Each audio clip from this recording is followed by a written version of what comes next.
부모가 아이를 낳으면 제일 첫 번째 하는 일이 아이의 이름을 지어주는 거죠. 아마 태어나기 전부터 또 이름을 또 짓기도 합니다만은, 부모가 해야 될 가장 중요한 일이 업무 중에 역할 중에 하나가 아이의 이름을 짓는 겁니다. 사실 다른 사람에게 부탁하는 것보다 자기 부모가 짓는 게 참 좋아요. 아이의 인생을 규정하는 일이잖아요. 아이가 어떤 인생이 되기를 원하는가. 이제 그 아이의 이름 속에 일평생 따라 붙는 아주 중요한 하나의 그 아이를 규정해주는 정체성의 하나의 부분이기 때문에 부모가 아이의 이름을 지어주는 것이 굉장히 중요한 역할이라고 볼 수가 있습니다. 자, 이름은 중요하죠. 누구나 부모가 지어준 그 이름을 가지고 일평생 살아갑니다. 어디를 가나 이제 이름을 당신이 누구입니까? 그럼 난 이름을 얘기하죠. 그 이름은 정체성이 되는 것입니다. 우리가 누구의 이름을 들으면 이제 그를 생각하잖아요. 그가 어떤 사람인가. 우리는 우리의 이름이 어디에 쓰든지 주목받기를 원합니다. 일평생 그 이름에 우리의 명예를 걸죠. 그래서 그 이름에 걸맞기를 원하고, 그 이름이 사람들에게 좋은 평판을 받기를 원하고, 이름이 주목받기를 원하는 것입니다. 오늘 이 장면은 이삭과 리브가가 아이의 그 쌍둥이를 낳고 이름을 지어주는 장면입니다. 25절에 보니까 먼저 나온 자는 붉고 전신이 트롯 같아서 에스라였고, 후에 나온 아우는 손으로 에스의 발꿈치를 잡았으므로 그 이름을 야곱이라 하였으며, 에스라는 이름은 그의 용모를 보고 부모가 지은 것 같습니다. 붉고 전신이 트롯 같았다. 예. 이 틀이 붉은색이었던 것 같아요. 이 외모가 아무래도 거칠어 보이는 것처럼 그의 성격도 거칠고 열정적이라는 암시가 그 이름에 들어있는 것입니다. 결국 그는 나중에 사냥꾼이 되죠. 들사람. 아웃도어에서 바깥 일을 하는 그런 들사람이 되는 것입니다. 야곱의 이름은 발꿈치를 잡다라는 뜻이 있고, 속이는 자라는 의미가 그 안에 포함되어 있습니다. 그 이름 안에는 하나님이 보호하신다는 좋은 뜻도 있습니다. 자, 이 부모가 이 이름을 짓는 작업에서 이제 일생이 시작이 됩니다. 이삭과 리브가는 쌍둥이가 태어나는 과정을 유심히 지켜보면서 이 이름을 지은 것이죠. 이 이름 안에는 그들이 어떻게 살아갈 것인가에 대한 단서가 들어 있습니다. 부모가 지어준 그 이름은 아이들의 삶에 영향을 주는 것입니다. 야곱의 생애를 보면 야곱은 처음은 부모가 지어준 이름으로 살죠. 상당히 오랫동안 이 야곱이라는 이름으로 살아갑니다. 그런데 어느 순간 그는 하나님을 만난 결정적인 순간에 그의 새로운 이름이 생기는 거죠. 그 이름이 이스라엘. 지금의 이스라엘의 국호가 되는 거죠. 그런데 이것은 하나님이 지어주신 이름이에요. 부모가 지어준 이름으로 살다가 하나님이 지어주신 이름으로 다시 인생이 바뀌는 과정. 그게 야곱 스토리의 굉장히 중요한 하나의 메인 주제가 됩니다. 하나님이 우리의 이름을 지어주신다는 것은 어떤 의미가 있을까? 우리가 우리의 인생의 스토리를 써가는 것이 아니고 우리의 삶을 결정하는 절대적 요소가 하나님의 손에 있다 하는 것을 가르쳐주는 것입니다. 분명히 우리의 인생을 보면 우리의 노력 이상의 그 무엇이 숨어 있는 것을 우리는 느끼게 됩니다. 23절을 보면 여호와께서 이르시되 두 국민이 내 태중에 있구나. 두 민족이 내 복중에서부터 나오느니라. 태중에서, 복중에서 이미 결정된 무엇이 있었다는 거예요. 이 족속이 저 족속보다 강하겠고 큰 자가 어린 자를 섬길 것이다. 이 야곱과 에서는 태 안에서부터 뭔가를 결정하는 요소를 가지고 태어났다는 거예요. 그들은 다른 길을 걸어가도록 계획되어 있는 거죠. 숨겨진 비밀이 있다는 것입니다. 야곱이 에서보다 나았기 때문에, 뭔가 나은 것이 있기 때문에 택하셨다, 그 말이 아니에요. 오히려 반대입니다. 우리는 야곱의 택함을 받고 구원을 얻은 가정을 보면 결코 외적인 조건이 구원의 조건이 되지 않는다는 것을 가르쳐주는 중요한 메시지가 돼요. 야곱은 인간적으로 굉장히 사기꾼 기질이 농후하고 비열한 그런 인간성을 가지고 있는 사람. 사실 우리도 예수를 믿고 하나님의 자녀가 되었지만 믿지 않는 사람들보다 조금 나은 것이 있어서 우리가 구원 얻은 것이 결코 아닙니다. 우리에게 공로가 전혀 없음에도 하나님의 편에서 일방적으로 허락하신 은혜예요. 자, 우리가 예정론을 이제 얘기를 하는데요. 이 장로교 교리 중에 예정론. 어려워하는데, 하나님이 다 정해놓으셨는가? 그러면, 누구는 미워하고, 누구는 택하시고, 그렇다면 우리가 할 일이 없지 않는가? 예수 믿고 구원 얻을 사람은 전도하지 않아도 다 믿게 될 것이고, 구원 얻지 못할 택함을 받지 않은 사람이라면 우리가 아무리 전도해도 소용없는 일 아닌가? 하나님이 나를 예정하셨는지 아닌지 우리의 영역이 아니죠. 우리가 그것을 가지고 고민해야 답이 안 나옵니다. 어떤 사람은 신앙생활을 잘 하다가도 내가 혹시 예정된 자가 아니라면 모든 것은 헛수고가 되는 거 아닌가라고 하는 의구심과 의심을 가지는 경우가 있습니다. 아닙니다, 여러분. 내가 지금 예수를 믿고 있고 지금 교회에 나와서 예배를 드리고 하나님의 말씀이 귀에 들리고 은혜를 받고 있다면 그것 자체가 예정되었기 때문에 일어나는 일인 것이죠. 에베소서 1장 4절에 보면 곧 창세전에 그리스도 안에서 우리를 택하사 우리로 사랑 안에서 그 앞에 거룩하고 흠이 없게 하시려고. 언제 우리를 택하셨는가 하면 창세전에, 우리가 태어나기 전에, 우리의 아버지의 아버지도 태어나기 전에 하나님은 우리를 아셨다는 것. 야곱이나 에서나 하나님의 공의의 기준으로 보면 누구도 소망이 없어. 하나님의 편에서 자비를 베풀지 않으면 구원 얻을 소망이 우리에게는 없습니다. 야곱을 통해 주시는 메시지는 말도 안 되는 인간이지만 구원에 이르도록 하나님이 이끌어 주신 것은 전적인 은혜인 것입니다. 하나님이 야곱을 택하셨다는 것을 이해하지 못하는 사람들은 야곱의 외적으로 드러난 행위 때문입니다. 그런 인간을 하나님이 어떻게 사랑하시고 택하셨는가에 대한 의문을 가지죠. 그런데 여러분, 사실 야곱만 그런 게 아닙니다. 우리도 마찬가지죠. 야곱을 앞으로 살펴보면서 우리가 느끼게 되는 깨달음 중에 하나가 뭐냐면, 우리가 처음 지난 주간 시작할 때 야곱이라는 인물을 볼 때는 만만해 보였지만 우리가 야곱보다 좀 나은 사람인 것처럼 여기게 됐을지 모르지만 야곱을 살펴보다 보면 우리가 야곱보다 조금도 낫지 않고 야곱이 우리보다 더 나을지도 모르는 불안함이 있어요.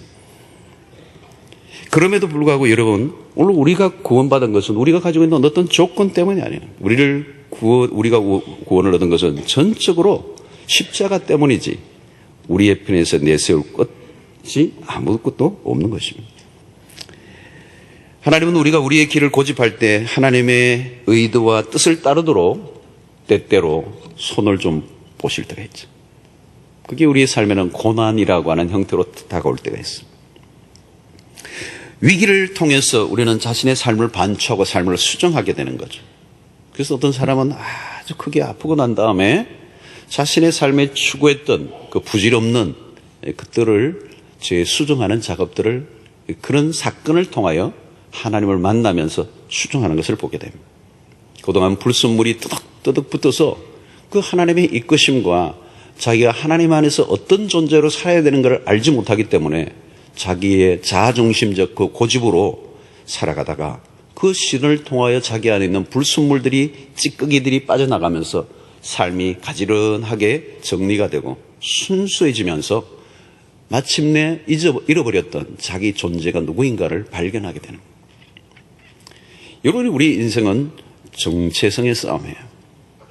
앞으로 우리는 야곱의 생애를 계속해 추적해 보다 보면 내가 누구인가에 대한 뚜렷하고 분명한 자기 확신을 하나님 안에서 발견하는 작업을 하는 것이 우리가 이 야곱을 살펴보는 일에 매우 중요한 요소예요. 왜 사람들이 목숨을 스스로 끊어요? 자기가 누구인지를 모르는 거예요. 혼란에 빠진 거예요. 딜레마예요, 그게. 존재의 의미, 내가 누구인가를 모르면 존재의 의미를 알 수가 없어요. 존재의 의미를 모르기 때문에 인생의 목적을 알 길이 없어요. 일은 하지만 그 일과 내 존재가 분리되어 있어요. 그래서 이 일을 떠나면 존재도 상실해버려요. 그래서 어떤 경우에는 그 직업이나 그 일에서 떠나면 그냥 한순간에 인생이 몰락해버리는 이유는 그 일이 마치 자기의 정체성인 것처럼 착각하고 살았기 때문에. 돈도 성공도 쌓았던 세상의 자랑들이 의미가 없다고 여겨지면 사람은 살 의욕이 없어지는 거죠. 밥맛이 떨어지고 사람도 만나기 싫고 불면증에 시달리고 우울증에 빠지는 거죠. 여러분, 이전에는 먹고 살기 위해서 정신없이 일을 하다 보니까 그 일이 있었어요. 그때는 그냥 힘드니까 일을 하다 보니까 우울증도 불면증도 가질 텀도 없었어요. 근데 일을 하고 이제 돈도 벌고 여유가 생기잖아요. 근데 가만히 이제 돌아보니까 내가 이것 때문에 내가 내 청춘을 다 바쳤나? 이 돈이 내가 돈 위해서는 그렇게 그냥 악을 쓰며 살았는데 돈이 전부가 아니라는 사실을 깨닫기 시작합니다. 이 딜레마에 빠지는 거예요. 내가 왜 이 일을 지금 하고 있지? 내가 왜 이 일 때문에 내 인생을 다 바쳤지? 아무것도 아닌데? 존재론적 질문을 하게 된 거죠. 저는 이 일 때문에 존재론적 질문을 할 수가 없어요. 내가 누구인가 생각할 겨를도 없었어요. 그 일에 빠져 살았던 거죠. 근데 이제는 그게 아니죠. 시간이 차고 돈이 생겨지고 여유가 생겨지면서 내가 이것 때문에 내 인생을 바쳤나? 내가 이것 때문에 태어났나? 여러분, 남들이 보기에는 하찮아 보이는 것을 일을 한다 할지라도 자기 자신 안에 행복함이 있고 기쁨이 있고 보람이 있고 살 의욕이 있고 그게 존재와 일이 만난 거잖아요. 야곱은 아직 그걸 찾지 못한 거죠. 야곱이 야곱으로 살아가는 날들 동안에 그 긴 여행 속에서는 이걸 못 참은 거예요. 끊임없이 집착하고 끊임없이 욕망에 부대끼고 끊임없이 쟁취하고 끊임없이 탈취하고 끊임없이 사기를 치고 끊임없이 쌓고 끊임없이 뭔가를 성취하기 위해서 몸부림을 치죠. 야곱은 자신이 그렇게 사는 것이 얼마나 잘못되었는가를 전혀 인식하지 못한다는 거예요. 이런 실수와 연약함은 야곱만이 아니죠. 성경에 나오는 대부분의 인물들, 자신이 누구인가를 발견하는데 꽤 애를 먹고 시간이 길어지고 삶의 방황은 오래가는 것입니다. 우리가 잘 아는 모세도 마찬가지죠. 애굽에서의 궁중에서 탁월한 그 시대의 최고의 학문을 섭렵하죠. 궁중 학문을. 그러나 그는 사람을 쳐 죽이죠. 그리고 그는 미디안 광야에 도망자의 신세를 가죠. 하나님이 불러내실 때 80세, 그때까지 그는 자기의 존재를 망각해버렸어요. 하나님이 부르시는 그 순간 자기는 자기의 존재됨을 전혀 알지 못해요. 그때 하나님이 그를 부르시고 하나님 당신이 누구인가를 소개하시고 그 하나님 안에서 그의 존재를 다시 찾아주는 거죠. 여러분, 자신이 누구인지를 모른다는 게 얼마나 비극적일 수 있는가를 가르쳐주는 것입니다. 하나님의 계획 안에서 우리를 이끄시는 손길에 우리를 맡기기보다 자중심적 삶으로 자신의 힘과 머리와 방법과 수단을 쫓아 악착같이 자중심적으로 살아가는 인생의 모습은 결국은 야곱적일 수밖에 없는 것입니다. 사랑하는 성도 여러분, 우리는 우연히 아무렇게나 세상에 태어난 존재들이 아닙니다. 그 누구도 세상에 우리가 태어날 때는 하나님의 뚜렷한 존재의 목적이 있어요. 하나님의 철저한 계획 속에 디자인되어 있어요. 우리가 성경을 읽으면 그거를 이제 만나게 되는 거죠. 하나님이 야곱을 사랑하신다는 말은 그가 하나님의 구원 안으로 들어오도록 집요하게 하나님이 이끌어 주실 것이라는 말씀입니다. 하나님께서 그 인생을 내버려 두시지 않겠다는 약속이 포함되어 있습니다. 죄인인 인간은 끊임없이 각기 제 갈 길로 가는 게 인간이잖아요. 그런데 우리를 우리 되게 하시는 하나님의 이끄심이 제 갈 길로 가고자 하는 그 인간의 손을 이끌어 하나님의 당신의 계획과 뜻대로 우리를 이끌어 가시는 그 은혜가 우리에게 있을 때 우리 인생에 소망이 있는 것입니다. 야곱의 연약성, 그의 실수들, 그의 고집에도 불구하고 하나님은 그를 완성의 자리로 이끌어 주시는 것에서 우리는 하나님의 집요한 추적과 집요한 열심을 보게 되는 것입니다. 그 하나님의 열심은 야곱을 마침내 이스라엘이라고 하는 이름으로 바꾸어 놓으시고야 마시죠. 사랑하는 성도 여러분, 야곱은 복을 받을 자로 계획이 되어져 있었어요. 그런데 불행은 뭘까요? 그 사실을 몰랐던 거죠. 하나님 안에서 내가 누구인지를 아는 게 얼마나 중요한 일인지를 우리는 아무리 강조해도 부족할 것입니다. 예수님은 공생애를 시작하실 때 요한에게 세례를 받고 나오실 때 하늘의 음성이 들려요. 예수님의 공생애를 시작하기 직전에 놀라운 일이죠. 왕의 대관식이라고 알려진 이 사건.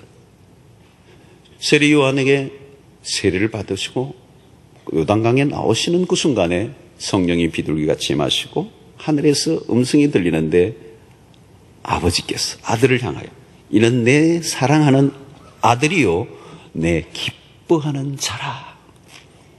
정체성을 알려주시는 거예요. 아버지가 아들에게 넌 여기에서 흔들리면 안 돼. 너는 내 사랑하는 아들이요 내 기뻐하는 자다. 정체성을 얘기해 주는 거예요. 하나님의 아들이신 예수 그리스도가 공생애를 출발할 직전에 가장 먼저 아버지가 하신 일이 뭐냐? 넌 내 아들이야. 나의 기뻐하는 자야. 주님은 이 음성을 듣고 공생애에 그친 그 길을 뚜벅뚜벅 걸어가시는 거예요. 얼마나 많은 시험, 얼마나 많은 공격이 오는 순간에도 마지막 십자가의 그 길을 걸어갈 수 있었던 힘이 어디에 있었을까요? 이 공생애를 출발하기 직전에 아버지로부터 들었던 이 정체성, 너는 내 아들, 내 기뻐하는 자. 그 십자가에 무섭고 두렵고 컴컴하고 아주 암울한 그 십자가의 죽음의 길을 통과하면서도 아들은 그 아버지의 음성을 붙잡은 거예요. 여러분, 이 세례 요한으로부터 세례를 받고 나오실 때 이 음성을 듣고 난 직후에 무슨 사건이 또 하나 일어나느냐면 마귀가 시험하러 예수님에게 찾아와요. 예수님이 마귀에게 시험을 받는데 이 마귀가 어떤 시험을 거느냐면 너가 만일 하나님의 아들이거든. 이건 마귀가 무슨 시험을 거느냐면 존재를 흔드는 유혹을 한 거예요. 너가 하나님의 아들이거든. 이 돌들이 떡이 되게 하라. 이 돌들이 떡이 되게 하지 않는다면 당신이 하나님의 아들이 아닐 수도 있잖아. 이 시험을 건 거예요.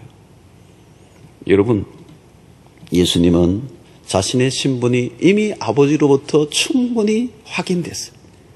내가 누구인지를 아셨어요. 마귀의 시험에 속지 않았습니다. 자신의 삶을 흔들림 없이 살아갈 수 있게 만드는 힘이 뭐예요? 내가 누구인가?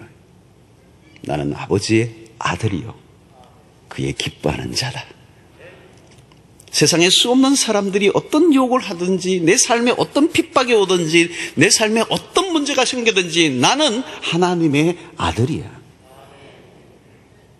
나는 하나님의 백성이야. 하나님의 거룩한 자녀야. 여러분, 우리가 붙들어야 할 우리의 초점은 언제나 이거예요. 우리가 누구인가? 내가 누구인가? Who am I? 나는 누구인가? 여러분, 우리는 누구입니까? 에베소서 1장 4절로 5절의 말씀 가운데 기가 막힌 바울의 깨달음을 우리에게 말씀해요. 곧 창세전에 오늘 마치 야곱과 에스가 태어나기도 전에 이미 하나님께서 가지고 계셨던 계획과 목적이 있었던 것처럼 오늘 바울이 신약에서 우리에게 이렇게 말씀하는 거죠. 곧 창세전에 그리스도 안에서 우리를 택하사 우리로 사랑 안에서 그 앞에 거룩하고 흠이 없게 하시려고 그 기쁘신 뜻대로 우리를 예정하사 예수 그리스도로 말미암아 자기의 아들들이 되게 하셨으니 그랬어요. 여러분들 오늘 다 하나님의 그 창세전에 그리스도 안에서 사랑 안에서 우리를 택하시고 거룩하고 흠이 없는 백성으로 그 기쁘신 뜻대로 우리를 예정하셔서 예수 그리스도로 말미암아 하나님의 아들과 딸들이 되게 하신 줄로 믿습니다. 이건 하나님의 목적이라는 거죠. 우리를 향한 하나님의 계획이라는 거죠. 이건 바꿀 수 없다는 거죠.